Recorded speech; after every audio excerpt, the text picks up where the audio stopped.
তিনি প্রচলিত ওপেনার নন। ঘরোয়া ক্রিকেটেও আগে তেমন একটা নিয়মিত ওপেনার ছিলেন না। এবার বিপিএলে তিনি অন্য রূপে।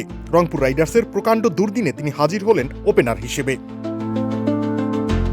আর বড় দল হিসেবে মাঠে নামা রংপুর রাইডার্স সেই বাজিতে জিতে গেল।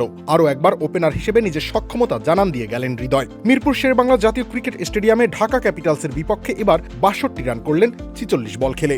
৫টি ৪ আর ৪টি ছক্কায় সাজানো এই ইনিংসে ভর করেই বিরাট এক ওপেনিং জুটি গড়ে তুলল রংপুর ১২৬ রানের।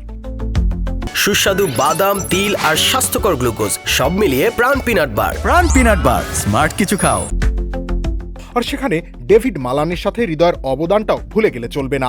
এমনিতে রংপুর দলে তারকার অভাব নেই, তারকা ওপেনারেরও কমতি নেই, কিন্তু স্রেফ টিম কম্বিনেশনের কারণে হৃদয়কে দিয়ে তারা ওপেন করিয়েছেন। সেখানে সাফল্য আসতে শুরু করেছে বড় পরিসরে। হৃদয় হয়তো দীর্ঘমেয়াদে ওপেনিংয়ে থিতু হতে চাইবেন না, কারণ জাতীয় দলে তিনি চাইলেও এই পজিশন পাবেন না। ফলে বিশ্বকাপের আগে হৃদয়কে নিয়ে ঝুঁকি থেকেই যাচ্ছে। তবে ক্রিকেট দিন শেষে দলগত খেলা, সেখানে দলের চাহিদাই আগে মাথায় রাখতে হয়। বিপিএলে সেই কাজটাই করছেন তাওহিদ, জিতছেন রংপুরের হৃদয়। ক্রিকেটের প্রতি এটাই তার নিবেদন। রবিউল ইসলাম রনি, খেলা ৭১।